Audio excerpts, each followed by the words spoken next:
스가랴서 8장 1절에서 9절의 말씀입니다. 만군의 여호와의 말씀이 임하여 이르시되 만군의 여호와가 이같이 말하노라.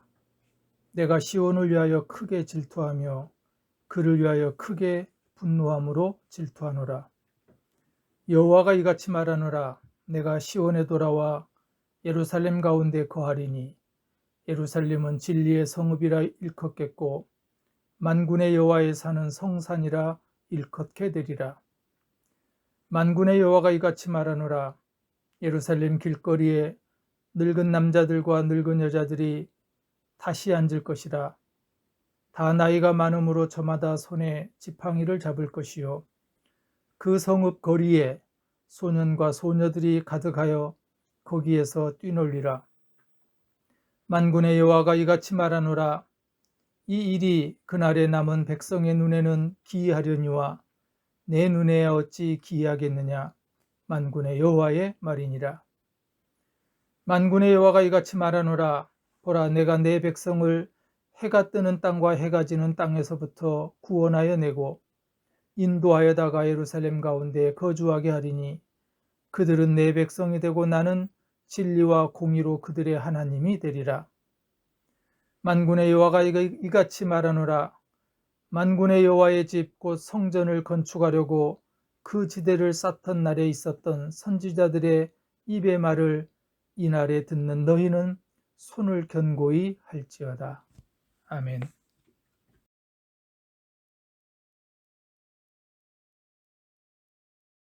스가랴 선지자는 학개와 말라기와 더불어 포로 후기의 선지자입니다. 바벨론 포로에서 귀환한 후 하나님의 성전을 재건하고 종교 부흥의 운동을 일으켰던 그런 사명을 감당한 선지자입니다. 그러나 이스라엘 백성들이 성전을 재건하는 초반 그들은 순조롭지 못했습니다.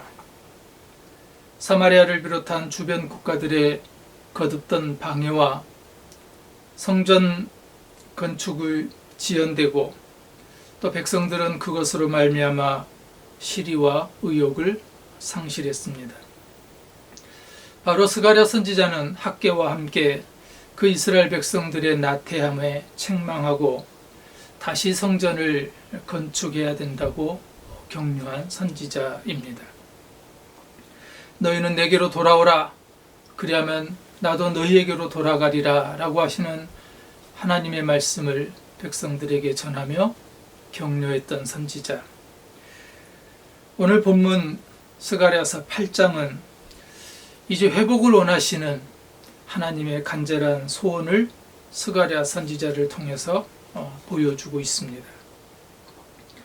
즉 8장의 오늘 본문의 말씀은 회복의 메시지라고 할 수 있을 것 같습니다. 이 8장을 읽으면서 여러분들은 혹시 어떤 느낌을 받으셨는지요? 10번이나 강조되는 중요한 문구가 등장합니다. 만군의 여호와가 말하노라. 이 8장 안에 10번에 걸쳐서 만군의 여호와를 강조합니다. 만군의 여호와란 전능하신 왕을 의미합니다. 또 만왕의 왕 중의 왕을 의미합니다. 하나님은 우리 인생의 왕이십니다. 모든 왕의 왕이 되십니다. 그 하나님께서 이스라엘이 회복할 것이라고 하는 이 복된 약속을 전하고 계십니다. 1절에 보면은 만군의 여호와의 말씀이 임하여 이르시되, 또 2절에 만군의 여호와가 이같이 말하노라 라고 하는 이런 표현들이 등장합니다. 하나님은 당신의 이름을 걸고 회복할 것을, 또 회복된 이스라엘 백성들의 복된 모습을 말씀하고 계십니다. 하나님이 약속하시는 이 축복의 4가지로 크게 분류할 수 있을 겁니다. 예루살렘 성전의 회복이 있고, 예루살렘 도성의 회복, 또한 이스라엘이라는 믿음의 공동체의 회복, 더 나아가 모든 시대의 모든 교회가 회복될 것이라고 하는 그런 말씀을 전하고 있습니다. 하나님은 이제 성전이 재건되는 것에 대한 꿈과 기대를 가지고 계셨습니다. 우리 시대로 의미한다면은 지금 우리 교회가 다시 회복되는 것에 대한 하나님은 꿈과 기대를 가지고 계시다는 사실입니다. 비록 지금 한국 교회가 끝간데 없이 타락하고 또 추락해 있지만, 부끄러운 우리들의 자화상의 모습들을 보여주고 있지만, 교회가 그동안 하나님의 마음을 아프게 하고 또 세상에 부끄러웠던 교회였지만, 그럼에도 불구하고 하나님은 믿음의 공동체를 향한 꿈을, 소원을 가지고 계시다는 사실을 우리는 본문을 통해서도 확신할 수가 있습니다. 오늘 본문에서 하나님이 이스라엘 백성들, 성전이 회복되는 그들에게 어떤 기대와 꿈을 가지고 계셨는지, 오늘날 교회를 향한 하나님의 10가지 소원을 오늘 본문 안에서 찾아보려고 합니다. 우리가 사도행전 2장에 보면은 초대교회의 특성은 구원받은 사람이 날마다 더해지는 교회였습니다. 또 성령이 충만한 교회였습니다. 초대교회는 살아 움직이는 교회였습니다. 그리고 모든 교인들이 하나님의 말씀을 전하는, 전도하는 교회이기도 했습니다. 더 나아가 불신자들에게 적극적으로 복음을 전하는 교회, 바로 그런 초대교회를 닮은, 또 초대교회를 넘을 수 있는 그런 사도행전적인 가장 위대한 교회는 아직 탄생하지 않았습니다. 그래서 우리는 더 꿈꾸고 소망하고 있습니다. 오늘 만군의 여호와가 이같이 말하노라 라고 하는 이 10가지의 선언 속에서 믿음의 교회 공동체를 향한 하나님의 기대입니다. 이 10이라고 하는 숫자는 이스라엘 사람들에게는 꽉 찬 만수를 의미합니다. 이 10가지의 선언 안에 하나님의 모든 기대가 다 요약되어 있다라고 설명할 수도 있을 겁니다. 즉, 축복을 위한 하나님의 약속들입니다. 저는 오늘 이 본문 안에서 3가지의 이 시대 가운데 하나님이 원하시는 교회의 회복, 하나님이 꿈꾸시고 소원하시는 교회의 모습 3가지를 살펴보려고 합니다. 먼저 2절의 말씀입니다. 만군의 여호와가 이같이 말하노라, 내가 시온을 위하여 크게 질투하며 그를 위하여 크게 분노함으로 질투하노라. 여러분, 오늘 2절의 말씀 안에 사랑이라고 하는 단어를 어디에서도 우리는 찾아볼 수 없습니다. 그럼에도 하나님이 꿈꾸시는 성전, 하나님이 꿈꾸시는, 소원하시는 교회는 사랑의 교회라고 하는 사실입니다. 하나님의 기대를 읽을 수 있는 단어가 있습니다. 오늘 본문 안에 질투라는 단어입니다. 이 질투가 히브리어는 키느아, 또 헬라어로는 젤로스, 영어로는 젤리시라는 단어입니다. 켈빈은 이 본문을 주석할 때 이 질투라고 하는 것은 미움이나 시기를 의미한다기보다는 사랑하는 자를 보호하기 위한 하나님의 뜨거운 관심, 이렇게 켈빈은 해석하고 있습니다. 질투라는 영어 단어에서 앞부분에 해당하는 질은 열정, 열심이라는 뜻입니다. 즉, 질투와 열정은 같은 의미를 담고 있다라는 겁니다. 그래서 성경에도 보면은 하나님의 질투라고 하는 의미로 출애굽기나 또 민수기, 신명기에서 사용되어집니다.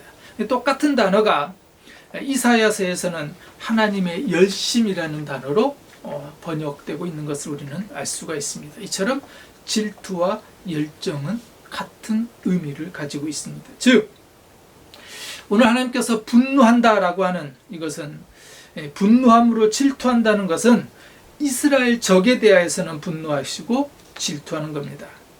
그러나 사랑하기 때문에 질투한다는 거죠.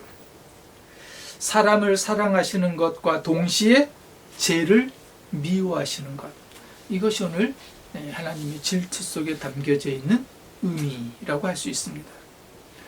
질투하시는 하나님은 하나님의 백성들이 하나님 위의 다른 대상들을 향해서 그들의 시선을 돌릴 때 하나님은 질투하셨습니다. 그래서 2절에 시온을 위하여 크게 질투하노라. 시온은 이스라엘 백성들을 의미합니다. 시온을 위하여 조금 질투하는 것이 아니라 크게 질투한다고 했습니다. 심지어는 크게 분노까지 하신다고 말씀합니다. 화가 나서 어쩔 줄 몰라 하시는 하나님, 크게 질투하시는 하나님. 그만큼 하나님은 이스라엘 백성들을 사랑하셨던 겁니다. 다시 하나님의 성전을 재건하는, 그래서 그들 가운데 임할 하나님의 복, 하나님의 소원은 뜨겁게 사랑하시는 하나님의 사랑의 모습입니다. 하나님은 오늘날 교회가 그렇게 사랑의 공동체가 되기를, 사랑의 공동체로 회복하기를 크게 기대하신다는 사실입니다.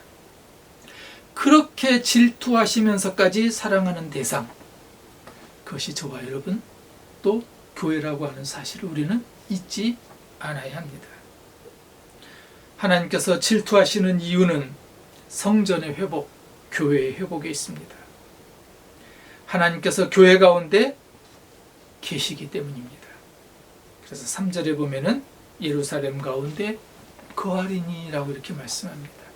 하나님이 계시기 때문에 사랑의 공동체여야 하고 사랑의 공동체일 수밖에 없다는 겁니다. 우리가 주님 위에 다른 것을 향해서 시선을 돌릴 때 주님은 밤잠을 이루지 못하시고 크게 질투하시고 화내시며 우리를 향해서 돌아오라고 말씀하십니다. 그렇게까지 사랑하시는 하나님의 대상이라는 것, 우리는 잊지 않아야 합니다. 시온이 하나님의 사랑의 대상이었던 믿음의 공동체인 교회 역시 하나님의 뜨거운 사랑의 대상입니다. 교회는 그리스도의 신부라고 말합니다. 교회는 주님 보실 때 너무나 사랑스러운 신부입니다. 그리고 교회는 바로 오늘 저와 여러분입니다. 우리가 너무나 사랑스러워 너무나 견디지 못해 하시는 하나님, 사무치도록 보고 싶어 하시는 사랑의 공동체, 바로 그것이 교회입니다. 오늘 우리가 회복해야 될 첫 번째 교회의 모습입니다. 두 번째는 3절의 말씀에 여호와가 이같이 말하노라. 내가 시온에 돌아와 예루살렘 가운데 거하리니 예루살렘은 진리의 성읍이라 일컫겠고 만군의 여호와의 산은 성산이라 일컫게 되리라. 이 시온의 땅에 이스라엘 백성들만 돌아오는 것은 아무런 의미가 없습니다. 우리가 겉으로 지어진 교회당 안에 우리만 있는 것은 아무런 의미가 없습니다. 바로 그 시온에 하나님이 계셔야 그것은 진정한 시온이 될 수 있고 하나님의 성전이 될 수 있습니다. 오늘 아무리 화려하고 웅장한 교회당이라 할지라도 그곳에 하나님이 계셔야만 온전한 교회일 수 있습니다. 그런데 오늘 말씀을 자세히 들여다보면은 친히 내가 돌아왔다고 그렇게 하나님은 말씀하십니다. 주님께서도 그 백성들과 함께 돌아오십니다. 그리고 하나님은 예루살렘 가운데 거하십니다. 그렇기 때문에 거기에 소망이 있습니다.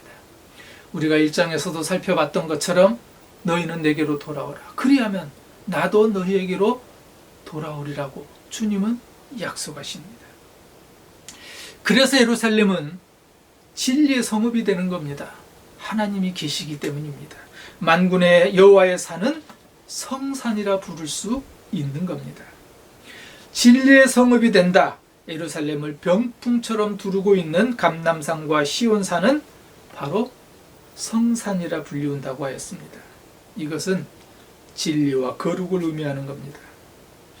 회복된 이스라엘의 공동체는 진리와 거룩의 공동체가 될 것이라는 겁니다. 여러분, 우리 교회 안에 하나님이 계시기 때문에 교회는 진리의 터전이고 하나님이 함께 계시기 때문에 교회는 거룩한 겁니다. 교회를 세우는 가장 중요한 기초, 바로 진리입니다. 하나님의 말씀이 진리이기 때문에 그렇습니다.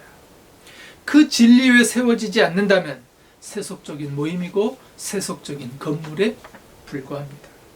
디모데전서 3장 15절에 교회는 진리의 기둥과 터라고 사도 바울은 말씀합니다. 교회의 최대의 자산은 뭔가요? 웅장한 건물이 아니라, 그리고 사람이 아니라 하나님이 함께 하시는 것, 그것이 바로 교회의 존재 이유이고 교회가 거룩한 이유입니다.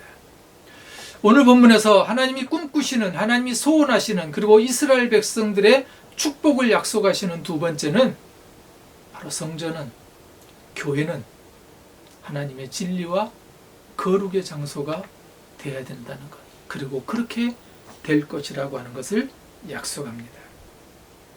오늘날 우리가 회복해야 될 또 다른 교회의 모습은 진리와 거룩의 공동체, 하나님이 함께 거하시는 공동체 되기를 소망합니다. 세 번째는 4절과 5절의 말씀 안에 있습니다. 4절, 만군의 여호와가 이같이 말하노라. 예루살렘 길거리에 늙은 남자들과 늙은 여자들이 다시 앉을 것이라. 나이가 많음으로 저마다 손에 지팡이를 잡을 것이요 그 성읍거리에 소년과 소녀들이 가득하여 거기에서 뛰놀리라. 등장인물들이 늙은 남자, 늙은 여자, 또 소년, 소녀들이 등장합니다. 그리고 그들이 다 나와 앉아있다고 말합니다.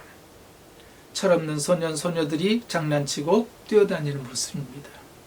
오늘 이 등장인물들이 상징하는 모습은 아주 평화로운 장면입니다. 평화의 반대 개념이 싸움이겠죠. 미움이고 무관심이겠죠. 전쟁이 터지거나 난리가 날 때, 지금 우리 코로나 팬데믹과 같은 이런 상황에서 가장 많은 어려움을 당하고 희생을 당하는 대상들이 바로 나이 많으신 사람들과 어린아이들인 것입니다. 그런데 오늘 본문에 등장하는 사람들이 바로 그 대상들입니다. 나이 많은 남자, 여자, 소년들, 소녀들. 그런데 포로 귀환한 사람들, 우리가 에스라에서에서 봤던 것처럼 그들은 6개월에 걸쳐서 무려 1,000km가 넘는 거리를 산과 사막을 지나 광야를 지나 힘들게 어려운 여정을 통해서 돌아온 사람들입니다. 아마 나이 많은 사람들은 쉽게 결단하고 돌아오지 못했을 겁니다. 바벨론에 남았거나 어린아이들은 포기하고 그리고 젊은 그런 사람들을 중심으로 돌아왔을 겁니다. 즉 예루살렘 거리는 당연히 을지년스러운 그런 거리의 모습이었을 겁니다. 나이 많은 사람도 없고 어린아이들도 보이지 않는 거리. 그런데 회복될 예루살렘의 모습을 소개하면서, 장차 회복될 성전, 회복될 교회의 모습을 소개하면서 그런 사람이 보이지 않는 곳에 나이 많은 사람들이, 어린 아이들이 앉아있고 뛰논다고 하는 모습을 상징적으로 보여줍니다. 이 얘기는 거리마다 그 예루살렘 도성이 평안한, 그런 도성, 평안한 세상이 될 것이라고 하는 것을 상징적으로 보여줍니다. 교회는 바로 이 평화를 경험하는 곳이어야 됩니다. 교회 와서 하나님 주시는 이 성령의 감동, 하나님이 주시는 평안함, 그리고 사람들과의 교제 속에서 누리는 기쁨과 감사를 우리가 얻지 못한다면 과연 우리는 그것이 교회라고 말할 수 없을 겁니다. 하나님이 회복될 이스라엘 성전의 모습, 장차 회복될 교회의 모습, 공동체는 평화의 공동체입니다. 하나님은 그 평화의 공동체를 이스라엘 백성들에게, 약속들에게 비전을 통해서 약속하고 계십니다. 교회는 서로가 서로에게 상처를 주는 곳이 아니라 너무 마음이 아프고 상처가 깊은 사람들이 나와서 서로 그 상처를 공유하고 위로받고 안식과 평안을 경험하는 곳, 바로 그것이 교회가 되어야 합니다. 오늘 하나님께서는 그렇게 예루살렘 성이 회복될 것을 약속합니다. 아니, 오늘 우리들에게 소원하고 꿈꾸고 계십니다. 장차 교회는 그렇게 되어야 된다. 장차 교회는, 내 교회는 그렇게 될 것이다. 우리가 회복해야 될 교회는 평화와 평강의 공동체입니다. 이후에 6절에는 기적의 교회, 또 7절과 8절에는 성실과 정의의 교회, 또 9절에는 복의 교회, 그리고 진실의 교회, 기쁨의 교회, 구원의 교회, 계속해서 성장해 나가는 교회. 이 8장 안에 이렇게 만군의 여호와가 말하노라 라고 하는 말씀을 통해서 하나님께서는 비전과 꿈과 회복될 교회의 모습들을 우리에게 보여주고 있습니다. 오늘 우리가 살펴봤던 세 가지, 사랑의 공동체, 거룩과 진리의 공동체, 평화의 공동체, 하나님의 꿈이며 하나님의 소원인 것을 기대하며 이 공동체를 이루기 위해서 저와 여러분이 교회가 되고 또 우리 교회 공동체를 그렇게 세워나가는 은혜가 함께 하시기를 간절히 주님의 이름으로 축원합니다. 아멘.